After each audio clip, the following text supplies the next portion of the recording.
Okay, Biology Form 5, Chapter 10, Subtopic 10.5, Blood Groups of Human. Okay, ABO blood group system. So human blood is classified into four types, four groups. Okay, type A, type B, type AB, and type O. Okay, so donation and transfusions of blood is based on the compatibility of blood group of the donor and recipient. Maksudnya dia kena ngam lah, tidak boleh sembarangan derma darah ataupun pindah darah, dia kena ngam.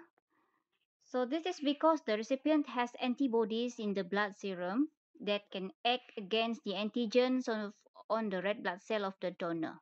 Okay, blood transfusion from a donor to a recipient must take into consideration the blood group type of the donor and the recipient. If the blood group of both the donor and receiver is not compatible, the red blood cells of the recipient will experience agglutinations ataupun coagulation. Okay, agglutinations ini adalah penggumpalan darah. Okay, kalau tidak ngam, dia akan menyebabkan agglutination. So kalau kita lihat gambar aja di sini, this one is blood group A. Blood group A, on the surface of our red blood cell itu ada antigen A. Sebab itu dia kena panggil blood group A. Okay, so bila dia ada antigen A, badan dia itu akan menghasilkan anti-B antibody. Dia tidak hasilkan anti-A antibody sebab dia ada antigen A on the surface of dia punya red blood cell. Tetapi dia produce anti-B antibody. So kalau kita tengok blood group B pula, blood group B, the surface of cell dia, red blood cell dia ada antigen B. So dia akan menghasilkan anti-A antibody. For blood group AB, the surface of the red blood cell dia ada antigen A dengan antigen B. Okay, antigen A dengan antigen B. So bila ada antigen A, antigen B, so badan dia tidak akan menghasilkan antibodies, anti-A ataupun anti-B antibodies. Dia tidak menghasilkan itu. Okay. So untuk blood group O, pada red blood cell dia tidak ada antigen. Tiada antigen A, tiada antigen B, tiada. So di sini badan dia akan hasilkan anti-A antibody dan juga anti-B antibody. Okay. So ini adalah antigen and antibody in blood groups. Untuk blood group A, antigen on red blood cell adalah antigen A.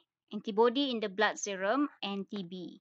Okay, untuk blood group B, antigen on red blood cell antigen B, antibody in blood serum anti-A. Blood group AB, antigen A and antigen B, dan dia tidak produce apa-apa antibody untuk anti-A dengan anti-B. Okay. Untuk blood group O, no antigen A, no antigen B on the red blood cell, tetapi dia punya badan ni akan menghasilkan antibody.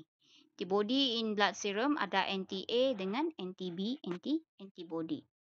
So daripada sini, okay.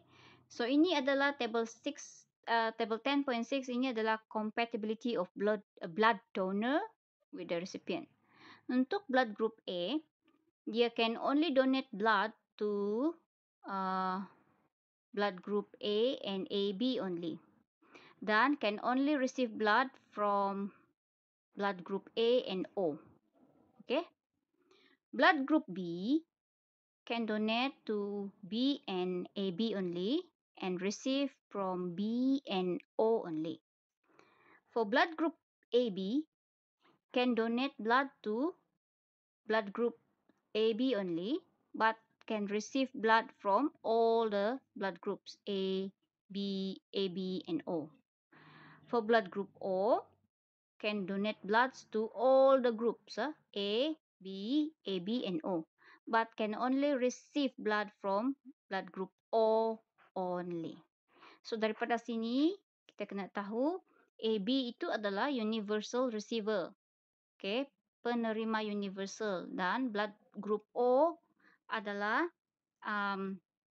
universal donor lah, penderma universal sebab dia boleh donate kepada semua blood group. Okay, blood type group. Tetapi untuk O, dia hanya boleh terima dari O sahaja. Okay, so ini adalah ABO blood group system. Next one is rhesus factor. Okay, rhesus factor. So another antigen found on the surface of red blood cell is rhesus factor atau RH factor. Okay, the red blood cell of an individual with RH factor, rhesus factor, or antigen D are known as rhesus positive, and an individual who does not possess rhesus factor or antigen D is known as rhesus negative. Maksudnya kalau rhesus factor ini ada pada surface red blood cell, dia adalah rhesus positive. Kalau tidak ada itu rhesus factor atau antigen D pada surface of the red blood cell, dia rhesus negative. Okay? So, if the blood of a rhesus positive donor mixed with blood of rhesus negative recipient, okay, the blood of the recipient will react by producing the rhesus antibody or anti-D antibody. Okay, when the recipient receives another dose of rhesus positive blood, the rhesus antibody will cause the agglutination of donor blood cell. This situation could result in the death of the recipient. Okay, so ini bahayanya pencampuran darah daripada rhesus positif kepada rhesus negatif. Kalau penderma ataupun donor dia adalah rhesus positif dan penerima dia atau recipient dia itu rhesus negatif, itu yang bahaya. Sebab bila rhesus positif blood masuk ke dalam darah rhesus negatif yang penerima itu, okay, penerima tadi dia akan produce antibody. Okay, rhesus antibody ataupun anti-D antibody. So first time tiada masalah. First time tiada masalah. Tetapi second time, okay, second time bila dia dapat lagi another dose of rhesus positive blood, okay, so itu akan menyebabkan the agglutination ataupun penggumpalan darah daripada yang darah yang diderma tadi, yang rhesus positif itu. So ini akan menyebabkan boleh membawa kematian kepada si penerima tadi. Okay, so example pregnancy and rhesus factor. So di dalam pregnancy juga ada risiko dia untuk ibu yang rhesus negatif. Okay, so contohnya di sini rhesus negative mother marry with rhesus positive father. So, and then dia conceives rhesus positive fetus. So, ini adalah masalah dia lah. Rhesus positive fetus. Mother rhesus negative. Father rhesus positive. So, fetus yang dia conceive itu adalah rhesus positive. So, itu problem dia. So, during the last month of pregnancy, fragments of fetal blood cell containing antigen D cross the placenta and enter the blood circulations of mother. Remember, mother rhesus negative, dia punya fetus itu positif, rhesus positif. So, bila dia enter the blood of the mother, okay, as a result, the white blood cells in the mother's blood will react and produce anti-D antibodies. So, these anti-D antibodies will flow back through the placenta into the fetus blood circulatory system. So, apabila jadi begitu, antibodies will destroy the red blood cells of the rhesus positive baby before or immediately after birth. So, itu yang masalah dia. Okay? Tetapi, concentrations of antibody produced is not enough to affect the first child. So, kalau first child rhesus positive baby, kemudian mama dia rhesus negative, for the first time, dia punya concentrations of antibody itu belum cukup untuk affect the first child. But, kalaulah ibu itu mengandung lagi kali kedua, dan dia conceive another rhesus positive fetus, itu yang menjadi masalah. Okay, di mana the NTD antibodies itu will last in the blood circulatory systems of the mother. So when the mother pregnant for the second time and the second child is rhesus positive also, the NTD antibodies that are present in the mother's blood cross the placenta and then destroy the red blood cells of the fetus. Okay, so the symptoms of this disease are called erythroblastosis fetalis. Okay, the second fetus dies if the blood is not replaced with rhesus negative blood through blood transfusion. Okay, and in a less serious situation, the baby may suffer from anemia and mental retardation. Okay, however, this problem can now be addressed by treating the affected mother with anti-rhesus globulins after the first pregnancy to stop the formations of NTD antibodies. So itu adalah dia punya good news lah. Okay, sekarang masalah ini boleh diatasi dengan kita treat mother dia itu dengan anti-rhesus globulin selepas first pregnancy lah. Okay, to stop the formations of NTD antibodies. Okay, next subtopic 10.6 health issues related to the human circulatory system. Okay, the necessity for healthy circulatory system, important to ensure optimum health. How do we ensure that our circulatory system is healthy? Okay, so banyaklah kan perkara yang boleh dilakukan.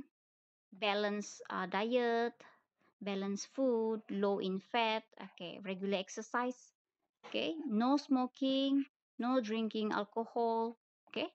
So what is cardiovascular disease?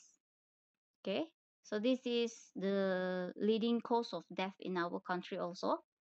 Okay, cardiovascular disease is disease related to heart and blood circulatory system such as atherosclerosis. Okay, atherosclerosis,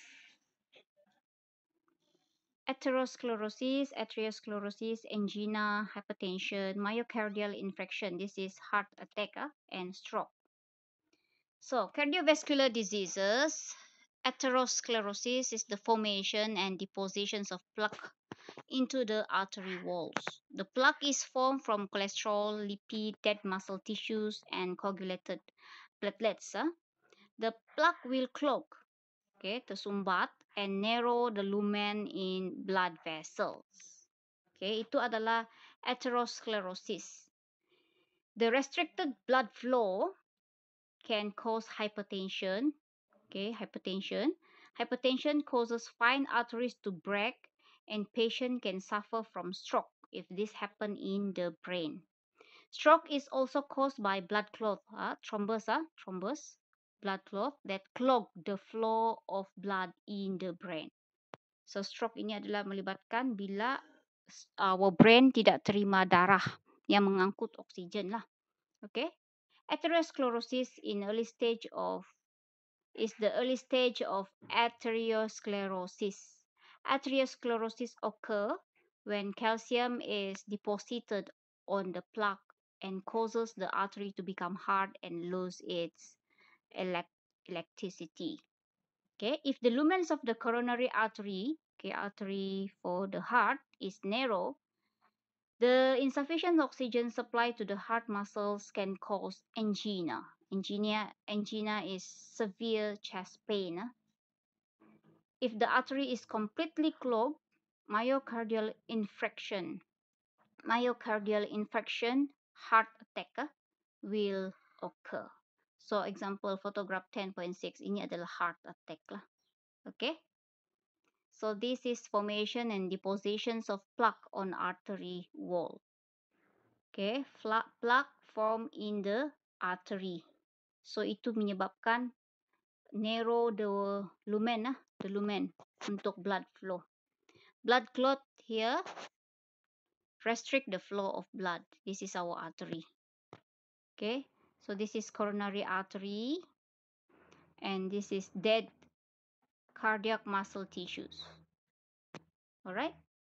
Okay, that's all. Thank you.